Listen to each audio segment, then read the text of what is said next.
Hello, तो WhatsApp guys, आप कैसे हो। ये हमारा पार्ट 3 है, चैप्टर 1 न्यूट्रिशन इन प्लांट्स। जैसा कि आप सब जानते हो, हमने पार्ट 2 में क्या पढ़ा था कि जो ये देखिए, जो अपने जो पिक्चर प्लांट होते हैं वो अपना न्यूट्रिशन कैसे लेते हैं। जैसे इसकी ये बैग लाइक स्ट्रक्चर है, ये अपनी बैग लाइक स्ट्रक्चर में क्या करते हैं, न्यूट्रिशन को कैप्ट करते हैं, मतलब कि इंसेक्ट को लेते हैं और क्या करते हैं, ये जब इनके बैग के अंदर मतलब कि उसका पूरा न्यूट्रिशन अब्जॉर्ब हो जाता है तो इसको बाहर निकाल देते हैं। ऐसे प्लांट्स को क्या कहते थे हम, इंसेक्टिवेरियस प्लांट्स। तो आज हम टॉपिक अपना 1.4 शुरू करने वाले हैं। तो इसका नाम है saprotrophs. You might have seen packets of mushroom sold in the vegetable market. आपने देखे होंगे कि जो मशरूम के पैकेट्स होते हैं वो वेजिटेबल मार्केट में बिकते हैं। You may have also seen fluffy umbrella like patches growing in moist soil और rotting wood during the rainy season. ये कह रहे कि आपने ये भी देखा होगा कि जो मशरूम के ऊपर क्या होते हैं, अम्ब्रेला लाइक स्ट्रक्चर होती है। जैसे ये दिख रही है अम्ब्रेला लाइक स्ट्रक्चर। आपने अगर मशरूम खाई होगी या मशरूम को देखा होगा तो आपने भी देखा होगा अम्ब्रेला लाइक स्ट्रक्चर्स होती है उनके। तो ये कह रहे हैं कि ये कहाँ उगती है, वुड ड्यूरिंग, ये कह रहे हैं कि जो रेनी सीजन होते हैं उसमें उगती है ये। और क्या कह रहे हैं कि जो इनकी जो जड़ होती है वो कब आती है, रेनी सीजन के अंदर आती है, एकदम से ही आ जाती है। Let us find out what type of nutrients they need to survive and from where they get them। ये कह रहे हैं कि अपना न्यूट्रिएंट्स के बारे में पढ़ा था कि जैसे कि जो कोई प्लांट्स लेते हैं तो उसको क्या कहते हैं, ऑटोट्रॉप्स कहते हैं। और जो अपने इंसान होते हैं और जो एनिमल्स होते हैं वो क्या होते हैं, हेटरोट्रॉप्स होते हैं। और फंगी एल्गी भी क्या होती है, हेटरोट्रॉप्स होती है। तो ये कह रहे हैं कि जो मशरूम है वो किस टाइप का न्यूट्रिशन करती है, ये अपने देखते हैं। ये देखिए द ऑर्गेनिज्म, ये देखिए guys, mushroom, packet of mushroom growing on decayed material. ये देखिए this organism are called fungi. जो ये इनके ऊपर उगते हैं मशरूम के ऊपर, इसको क्या कहते हैं, फंगी। मतलब ये ब्रेड के ऊपर भी उगते हैं। और ये ब्रेड का एग्जांपल अलग से दिए इन्होंने। जो ब्रेड के ऊपर ही आपको ब्राउन ब्राउन कलर का दिखने लग जाता है कई दिन बाद, जिससे क्या होता है, ब्रेड सड़ने लग जाती है। अपने पेरेंट्स क्या कहते हैं, ये अच्छी नहीं है खाने के लिए। तो वो क्या होता है, जो ब्रेड के ऊपर वो क्या लग जाता है, वो फंगी लग जाती है, उसके कारण वो अच्छी नहीं होती। तो वो क्या करती है, जितना भी ब्रेड का न्यूट्रिशन होता है उसको एब्जॉर्ब कर लेती है। ऐसे ही क्या होता है, मशरूम में होता है। ये क्या होता है, this is a mode of nutrition in which organism take nutrients from dead and decaying matter is called saprotrophic nutrition. ये कह रहे हैं कि जो मशरूम होती है वो पता है क्या करती है, वो सीधा सोइल से नहीं लेती डायरेक्टली। वो क्या करती है, या तो कोई मरा हुआ मतलब कि गला सड़ा प्लांट होता है या फिर कटा हुआ प्लांट होता है, उसके ऊपर ग्रोथ करती है, उससे अपना न्यूट्रिशन लेती है और फिर वहीं उगती है वो। तो इस टाइप की न्यूट्रिशन को क्या कहते हैं, saprotrophic nutrition. Such organism with saprotrophic mode of nutrition are called saprotrophs. और जो ये स्पैरोट्रॉफिक न्यूट्रिशन करते हैं इनको क्या कहते हैं, स्पैरोट्रॉफ्स कहते हैं। Fungi also grow on pickles, leather cloths and other articles that are left in hot and humid weather for a long time। ये कह रहे हैं कि जो फंगी और किसके ऊपर उगती है, पिकल्स मतलब कि अचार, लेदर के जो अपने कपड़े होते हैं या फिर अदर आर्टिकल्स होते हैं लेदर के, उसके ऊपर भी उग जाती है फंगी। जब हॉट या फिर रेनी सीजन्स के अंदर जब उमस वाला मौसम होता है ना, चिपचिपा मौसम होता है, उस टाइम क्या होती है, वो उग जाती है। उसको क्या, वो उसी टाइम की उगती है क्योंकि उसको हवा से क्या मिलता है, आराम देने से उसको पानी मिलता है हवा से। और क्या करती है, वो मॉइस्चर अब्जॉर्ब करती है और वो जल्दी ग्रोथ करती है रेनी सीजन में। ड्यूरिंग रेनी सीजन दे स्पॉइल मैनी थिंग्स। ये कह रहे कि रेनी सीजन में अपने देखते हैं कि जैसे कि कई अपने चीज़ें बाहर रख देते हैं, वो क्या हो जाती है, ख़राब हो जाती है, सड़ जाती है, गल जाती है। ये कह रहे कि वो रेनी सीजन में ही अटैक करती है, अपनों ने देख लिया। क्योंकि क्या होता है, उसको वहाँ पे वाटर हवा के अंदर ही अवेलेबल होता है। Ask your parent about the manage of fungi in your house. अपने पेरेंट्स से पूछो क्या अपने फंगी है अपने हाउस में। The fungal spores are generally present in air when they land on. अच्छा, ये कह रहे हैं कि ये देखिए जो फंगल स्पोर्स होते हैं ना, वो किसके अंदर होते हैं, वो उसके अंदर होते हैं, अपने हवा के अंदर ही होते हैं। और ये कह रहे हैं कि जब वो लैंड करते हैं, तो ये गाइस ये कह रहे थे कि ये जब उसके ऊपर लैंड करते हैं तो क्या होता है, उनकी ग्रोथ चालू हो जाती है। तो अब ये पहेली, ये देखो, Boojho wants to know how this organism acquire nutrients. They do not have mouths like animal do. They are not green plants as they lack chlorophyll and cannot make the process of photosynthesis। वो जो कह रहा है कि जो plants होते हैं वो तो आपने देखा था उसके अंदर क्लोरोफिल होता है, वो अपना खाना खुद बनाते हैं। तो क्या ये मशरूम और ये अदर स्पैरोट्राइफ ये क्या वो होते हैं फोटोसिंथेसिस नहीं करते, तो ये ऑटोट्रोफ्स थोड़ी होते हैं, ये प्लांट्स थोड़ी कहलाते हैं। वो जो पूछ रहा है ये पहले Paheli is keen to know whether her beautiful shoes which she wore on special occasion were spoiled by fungi during the rainy season. She wants to know how fungi appear suddenly during the rainy season. ये देखिए पहेली का तो अपने को answer आता है, पर जो भोजो है उसका आंसर अपने बाद में देखेंगे। पहेली का क्या कह रही है कि जो मैं ब्यूटीफुल शूज़ पहनती हूँ, पहेली सोच रही है कि जो मैं ब्यूटीफुल शूज़ पहनती हूँ जब मैं कहाँ जाती हूँ, पार्टीज़ में जाती हूँ, तो वो कह रही है कि क्या वो मेरे ब्यूटीफुल शूज़ हैं वो फंगी से क्या हो जाएंगे, खराब हो जाएंगे रेनी सीजन में। यस, ये देखिए अगर वो उसको क्या करेगी, अच्छे तरीके से पैक नहीं करके रखेगी तो फंगी जो होएगी एयर के अंदर प्रेजेंट होएगी, वो उसके ऊपर लग जाएगी और क्या होएगा, उसके जो शूज़ हैं वो क्या उसके ऊपर फंगी ग्रोथ करना चालू कर देगी और क्या लेगी, उसके लेदर से न्यूट्रिशन लेगी। Activity 1.2, take a piece of bread and moisten it with the water, leave it in mouth warm places for 2-3 days or until fluffy patches appear on them.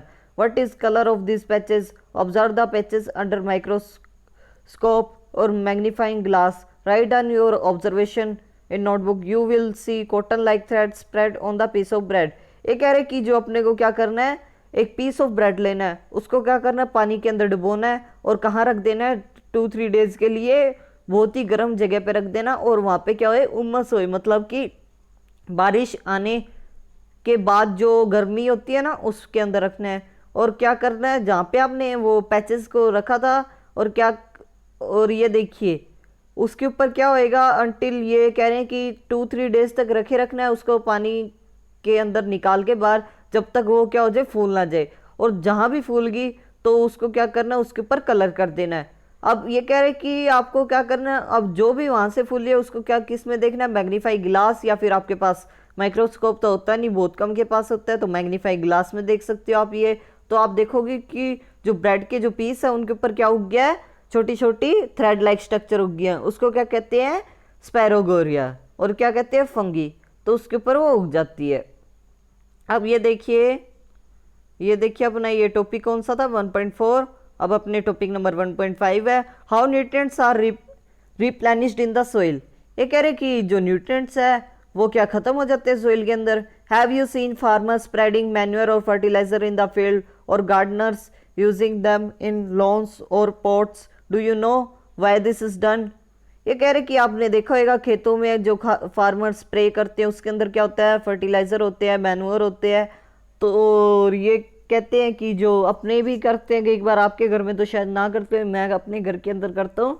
उसके अंदर मैं क्या डालता हूँ, अपने जो गमले होते हैं घर के अंदर उसके अंदर मैं मैन्योर डालता हूँ, खाद डालता हूँ।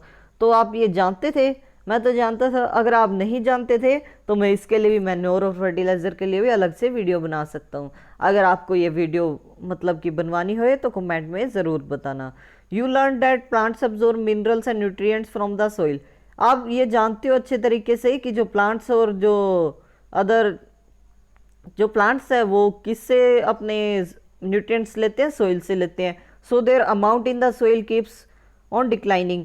ये कह रहे कि जो मतलब कि जो न्यूट्रिएंट्स हैं ऐसे ऐसे ख़त्म होते रहेंगे जो उसके अंदर से, सोइल के अंदर से।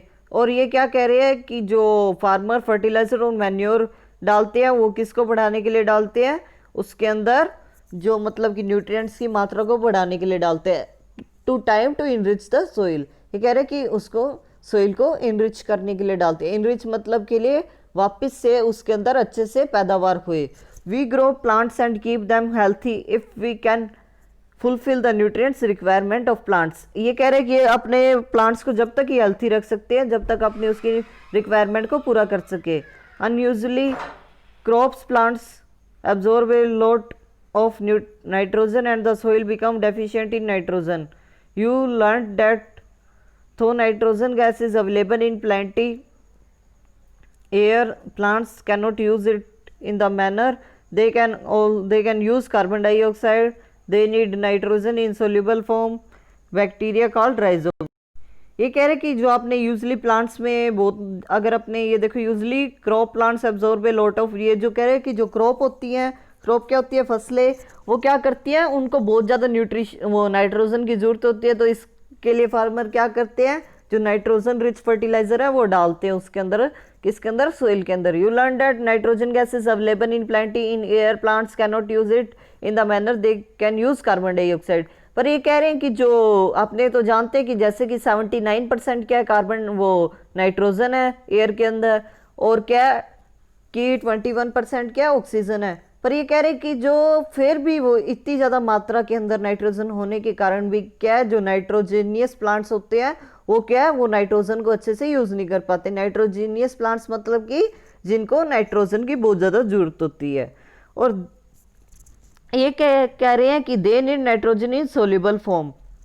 ये कह रहे हैं कि इनको नाइट्रोजन किसके अंदर चाहिए होती है, सोल्यूबल फॉर्म, जैसे कि पानी के अंदर मिक्स होए और किसी और चीज़ के अंदर। जो फर्टिलाइजर होते हैं उसके अंदर क्या होता है कि नाइट्रोजन किसी लिक्विड के अंदर या फिर किसी सॉलिड के अंदर मिक्स होके वो ले लेते हैं। The bacterium called rhizobum can take the atmospheric nitrogen and convert into a usable form. ये कह रहे कि जो बैक्टीरियम राइजोबोम है जो उसके अंदर होता है प्लांट्स के अंदर, वो क्या करता है, ये देखिए, एटमॉस्फेरिक नाइट्रोजन को किसके अंदर कन्वर्ट कर देता है, असेबल फॉर्म के अंदर, जिससे वो जो नाइट्रोजन है वो प्लांट्स ले सके। ये कह रहे कि but rhizobium can not make its own food. ये कह रहे कि जो राइजोबोम है पर वो अपना खाना अपने से खुद से बना नहीं सकता। So it often lives in roots of gram, peas, moong, beans and other leguminous and provides them with nitrogen. ये कह रहे कि जो बैक्टीरिया है ये वो ऊपर तो हो नहीं सकता, तो ये कह रहे हैं कि ऊपर सर्वाइव ही नहीं कर सकता, तो वो इसलिए कहाँ होता है, वो रूट्स के अंदर होता है। किसकी रूट्स के अंदर होता है, जैसे कि gram, peas, moong, beans and other leguminous and provides them nitrogen. ये कह रहे हैं कि लिग्मिनियस मतलब कि जो जिनको नाइट्रोजन चाहिए होती है और उसको क्या करता है, सोइल से नाइट्रोजन की रिक्वायरमेंट को पूरे करवाता है। In returns the plants provided food and shelter to the bacteria. ये कह रहे हैं कि जो ऊपर पत्तियां होती हैं प्लांट्स की, जो स्टेम होता है उसको क्या प्रोवाइड करता है, शेल्टर प्रोवाइड करता है। दे दस हैव ए सिम्बायोटिक रिलेशनशिप। एक सिम्बायोटिक रिलेशनशिप मतलब कि अगर जैसे कि आपके अच्छे मार्क्स आए हैं पेपर के अंदर तो आपसे देख के और भी अच्छे मार्क्स लाना चाहेंगे, तो ऐसे कह रहे हैं कि जो सिम्बायोटिक रिलेशनशिप मतलब कि है, अगर मान लो पेड़ को नाइट्रोजन ज़्यादा मिलेगी तो अच्छे से ग्रोथ करेगा, अगर कम मिलेगी तो वैसे जैसे खरबूजे को देखकर खरबूजा रंग बदलता है तो वैसे क्या करेगा, प्लांट भी क्या कम ग्रोथ करेगा। This association is a great significance for the farmers. ये कह रहे कि ये जो एसोसिएशन है मतलब कि ये जो इनकी रिलेशनशिप है ये बहुत ही काम आती है फार्मर्स के लिए। They can reduce the use of nitrogenous fertilisers where leguminous, ये देखिए, where leguminous wet and warm things they germinate and grow. ये कह रहे हैं कि जो प्लांट्स होते हैं वो जो फार्मर होते हैं उनको इतने ज़्यादा इसके कारण जो नाइट्रोजनियस फर्टिलाइजर है वो यूज़ नहीं करने पड़ते। Now can you figure out how we protect our things from getting spoiled. ये कह रहे हैं कि अब आपने को देखना है कि जैसे अपने स्पॉइलिंग के बारे में मतलब कि सड़ने के फूड के बारे में पढ़ा था कि वो रेनी सीजन्स में हो जाता है, तो उसको कैसे बचा सकते हैं। Some organism live together and share both shelter and nutrients. जैसे कि अपना सिम्बायोटिक रिलेशनशिप पढ़ा था, तो ये क्या करते हैं, जो कई न्यूट्रिएंट्स होते हैं जैसे कि जो नाइट्रोजन होता है किसके अंदर, रूट्स के अंदर होता है, उसको कौन प्रोटेक्ट करके रखता है, उनकी लीव्स और जो शेल्टर होते हैं वो प्रोटेक्ट करके रखते हैं। इस रिलेशनशिप को क्या कहते हैं, symbiosis. For example certain fungi live inside the roots of plants, the plants provided nutrients to the fungus and in return the fungus provide water and certain nutrients. ये कह रहे कि जो कई जो अपनों ने एग्जाम्पल पढ़े कि थे कि जो रूट्स होती है प्लांट्स की उसके अंदर क्या होता है, जो नाइट्रोजन होता है, तो वो किसको प्रोवाइड करते हैं, वो ज़्यादा फंगस के पास आते हैं। Fourth certain example fungi lives inside the root of plants. ये कह रहे कि जो फंगी होती है वो क्या प्रोवाइड करती है, नाइट्रोजन प्रोवाइड करती है प्लांट को, जैसे कि इन्होंने एग्जाम्पल दिया अभी फंगी का। The plant provide nutrients to the fungus and in return the fungus provided water and certain nutrients. जो प्लांट्स होते हैं वो क्या प्रोवाइड करते हैं, फंगस को जो न्यूट्रिएंट्स प्रोवाइड करते हैं, और जो फंगस है वो क्या प्रोवाइड करती है प्लांट को, वाटर, और क्या करते हैं, सर्टेन न्यूट्रिएंट्स, जैसे उसके अंदर रिच क्या होती है, नाइट्रोजन होती है। In organism called lichen. ये कह रहे हैं कि लीचन के अभी अपने बारे में पढ़ते हैं। ए क्लोरोफिल कंटेनिंग पार्टनर, ये कह रहे कि जो क्लोरोफिल के कंटेन ये पार्टनर है क्लोरोफिल का कोई अपने पढ़ते हैं इसको, विच इज एन एल्गा। ये कह रहे कि एल्गी भी जो होती है एक वो पार्टनर की तरह काम करती है क्लोरोफिल का। एंड फंगस लिव टुगेदर, और जो फंगस भी क्या है एल्गी के साथ ही रहती है। जो फंगस है वो एल्गी को क्या प्रोवाइड करती है, shelter, water and minerals to the algae and return in the algae prepares provide food to the fungus. ये कह रहे हैं कि जो वो प्लांट है उसके अंदर क्या होता है, एल्गी होती है। एल्गी क्या प्रोवाइड करती है फंगस को, फूड। और जो फंगस है फिर क्या करती है प्लांट के लिए, जो शेल्टर है उसको बनाती है। ये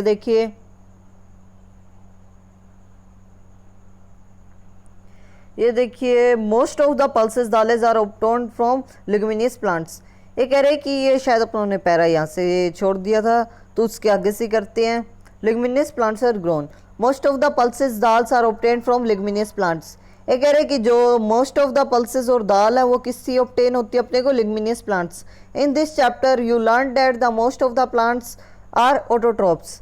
अब आपने इस चैप्टर में जाना है कि जो मोस्ट ऑफ द प्लांट्स होते हैं, मतलब कि ज़्यादातर प्लांट्स होते हैं किसको छोड़ के, जो इंसेक्टिवेरियस प्लांट्स होते हैं या फिर जो हेटेरोट्रॉफिक टाइप ऑफ न्यूट्रिशन होता है। और क्या है, ये कह रहे हैं कि only few plants are parasitic और स्पैरोट्रॉफ्स, और थोड़े सी जो प्लांट्स होते हैं वो क्या होते हैं, स्पैरोट्रॉफिक न्यूट्रोट्रॉफ। फ्रॉम, ये कह रहे हैं कि they drive nutrition from other organism. ये कह रहे हैं कि ये अपना ऑर्गेनिज्म वो जो न्यूट्रिशन होता है वो कहाँ से लेते हैं, अदर ऑर्गेनिज्म से। All animals are categorised as heterotrophs since they depend on plant and other animals for their food. ये कह रहे हैं कि जो भी मतलब कि जो दूसरों के ऊपर डिपेंड होता है अपने न्यूट्रिशन को लेकर वो क्या कहलाते हैं, हेटेरोट्रॉफ्स कहलाते हैं। और सच टाइप ऑफ न्यूट्रिशन क्या कहलाता है, heterotrophic. Can we say that insectivorous plant are practical heterotrophs? Yes, ये अपने कह सकते हैं कि जो इंसेक्टिवेरियस प्लांट्स हैं वो भी क्या है, हेटेरोट्रॉफ्स होते हैं एक तरीके के, क्योंकि वो क्या करते हैं दूसरे इंसेक्ट से अपने अंदर क्या करते हैं, उनके अपने उन्हें बैग लाइक स्ट्रक्चर पड़ी थी उसके अंदर क्या करते हैं वो इंसेक्ट को कैप्चर कर लेते हैं। और जब वो इंसेक्ट उसके अंदर कैप्चर हो जाता है तो उससे क्या ले लेते हैं, पूरा न्यूट्रिशन ले लेते हैं। फिर अब जब वो एब्जॉर्ब हो जाता है उसको क्या करते हैं, वो आउटसाइड बाहर फेंक देते हैं। ये कीवर्ड्स ये आप खुद याद कर सकते हो। अगर आपको क्वेश्चन के भी अंदर आपको मतलब कि और भी कोई डिटेलिंग करनी, आपको डिटेलिंग जाननी हो तो मेरे को कमेंट में ज़रूर बता देना, मैं उसके बारे में उसके ऊपर भी वीडियो बना सकता हूँ। Okay, thanks guys. अगर ये आपको पूरा चैप्टर अच्छा लगा तो मेरे चैनल को सब्सक्राइब और शेयर करना मत भूलना।